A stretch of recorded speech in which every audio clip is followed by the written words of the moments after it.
চারা রোপণের পর ধানের জমির গাছগুলো কি হালকা সবুজ হয়ে উঠলেই বাম্পার ফলন নিশ্চিত করা যাবে, নাকি এই সময় করা একটি ভুলের কারণে আপনার সারা মৌসুমের কষ্ট ও স্বপ্ন বিফলে যেতে পারে? অনেক চাষি ভাই মনে করেন ধানের ফলন বৃদ্ধি করার জন্য শুধুমাত্র ইউরিয়া ছিটালেই হয়, কিন্তু এখানে সত্যটা ভিন্ন। সঠিক সময়ে সঠিক পরিমাণে সার না ছিটালে ধানের কুশি বৃদ্ধি পায় না, ফলন বৃদ্ধি পায় না এবং সারগুলো বিফলে যায়। অসময়ে ইউরিয়া সার ছিটানোর কারণে আপনার ফসলি জমির গাছগুলোর কাণ্ড দুর্বল হয়ে যায় এবং হালকা বাতাসেই হেলে পড়ে যায় এবং ফলন কম হয়। সম্মানিত দর্শক শ্রোতা, প্রিয় ধান চাষি ভাইরা, আমাদের আজকের এই ভিডিওতে জানব ধানের ফসলি জমিতে প্রথম চাপানে কি কি সার দেবেন, কি পরিমাণে দেবেন এবং কেন দেবেন।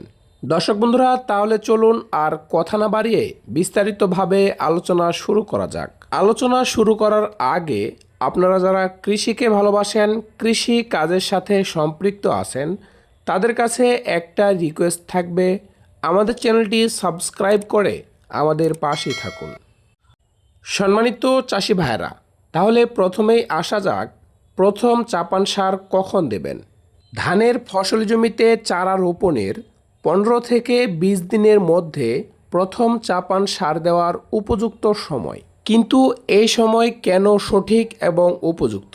কেননা এই সময় ফসল জমির চারাগাছের শিকড়গুলো সার গ্রহণে উপযোগী হয়ে ওঠে এবং এই সময়ে চারাগাছগুলো কুশি বৃদ্ধিতে উপযুক্ত হয়ে ওঠে।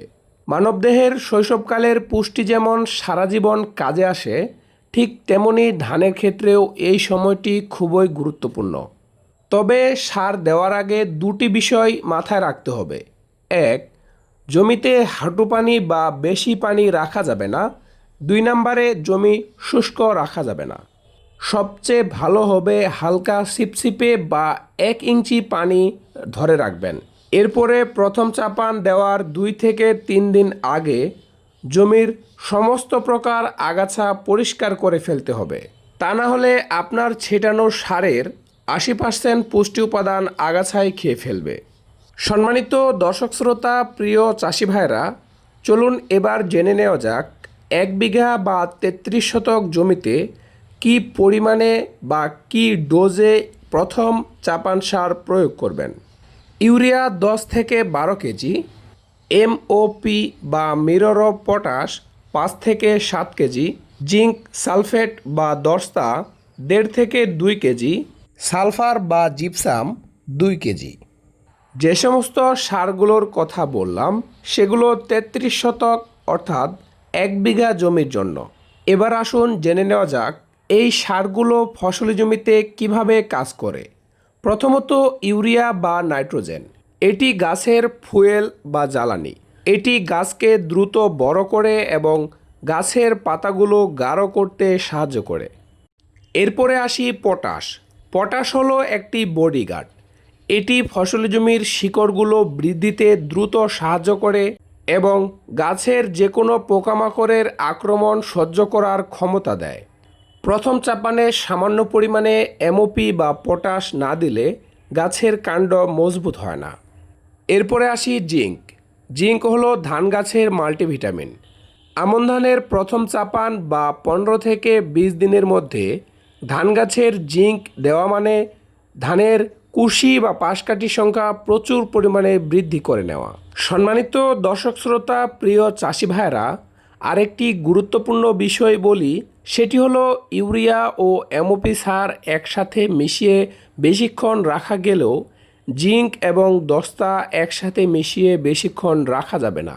এজন্য সার ছিটানোর 10 থেকে 15 মিনিট আগে সমস্ত সারগুলো একসাথে ভালোভাবে মিশিয়ে ছিটাতে হবে। সার ছিটানোর উপযুক্ত এবং কার্যকরী সময় হলো খুব সকালে বা সন্ধ্যার আগে অর্থাৎ শেষ বিকেলের সময়। কড়া রোদে কখনোই সার প্রয়োগ করা যাবে না। সম্মানিত চাষি ভাইরা, চলুন এবার জেনে নেওয়া যাক প্রথম চাপানের সাথে আর কি কি পরিচর্যাগুলো নেওয়া যায়। প্রিয় চাষি ভাইরা, আপনারা অনেকেই মনে করেন প্রথম চাপান দিলাম, এরপরে ফসলি জমিতে আর কোনো কাজ নেই। এটি একেবারেই ভুল ধারণা, কেবলমাত্র শুরু। যেমন সেচ ব্যবস্থাপনা, সার দেওয়ার পর অন্তত 2 দিন জমিতে 1 থেকে 1.5 ইঞ্চি পানি ধরে রাখতে হবে, যেন সারগুলো গুলে শিকড় পর্যন্ত পৌঁছাতে পারে। এরপর অল্টারনেট ওয়েটিং অ্যান্ড ড্রাইং অর্থাৎ AWD পদ্ধতি ব্যবহার করে জমি শুকান এবং পানি বা সেচ দিন। এই পদ্ধতিটি ব্যবহার করে যেমন আপনার ফসল জমির উপযুক্ত সময়ে পানির চাহিদা পূরণ হবে, অন্যদিকে আপনার পানির অপচয়টা কমে যাবে এবং অর্থ সাশ্রয় হবে। এরপরে যে কাজটি করতে হবে সেটি হলো পর্যবেক্ষণ।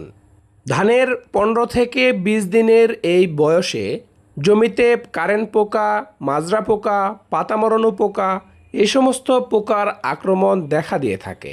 সেক্ষেত্রে প্রতিদিন অন্তত 10 মিনিট ফসলি জমিতে নেমে গাছের পাতাগুলো চেক করুন। প্রাথমিক অবস্থায় পোকার ডিমের গাদাগুলো সংগ্রহ করে হাত দিয়ে পিষে মেরে ফেলতে পারেন।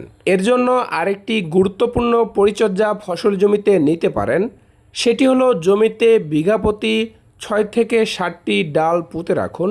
এতে করে ফসল জমিতে পাখি বসবে এবং ক্ষতিকারক পোকার ডিম ও কীড়াগুলো খেয়ে ফেলবে। চাষি ভাইয়েরা, কথায় আছে অতিরিক্ত ভালোবাসা কিন্তু কষ্টের কারণ।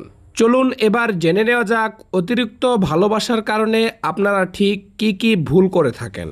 প্রথমত, অতিরিক্ত ইউরিয়া সার প্রয়োগ। অতিরিক্ত ইউরিয়া সার প্রয়োগ করলে গাছের কাণ্ড রসালো হয়ে যাবে, গাছ দুর্বল ও লিকলিকে হয়ে যাবে এবং এই গাছগুলোতে পোকার আক্রমণ বেশি হবে। এরপর যে ভুলটি করে থাকেন সেটি হলো আপনার ফসলি জমিতে কী পরিমাণে পানি আছে, বেশি আছে নাকি একেবারেই নাই সেটি খেয়াল করেন না। হাঁটু পানিতে অনেক সময় সার প্রয়োগ করে থাকেন, এতে করে সার কোনো কাজে আসবে না, বরং সার ধুয়ে চলে যাবে। এরপরে যে ভুলটি করে থাকেন সেটি হলো সময় মতো প্রয়োগ না করা। 30 থেকে 40 দিন বা 30 থেকে 35 দিন বয়সে যদি আপনারা প্রথম চাপান প্রয়োগ করেন, সেক্ষেত্রে ধানের গাছের কোনো কাজে আসবে না, কেননা ধান গাছের কুশি ও পাশকাঠি বৃদ্ধির উপযুক্ত সময় হলো 15 থেকে 20 দিনের মধ্যে।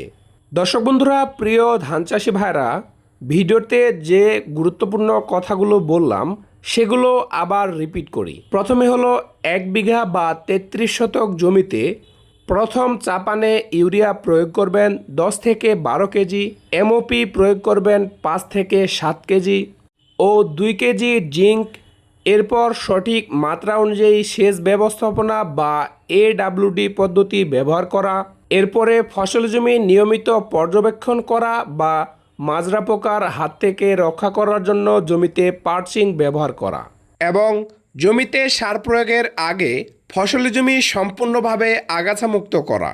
দর্শক বন্ধুরা, আপনার ফলন বৃদ্ধিতে প্রথম চাপানের সময় এই সমস্ত পরিচর্যা খুবই গুরুত্বপূর্ণ।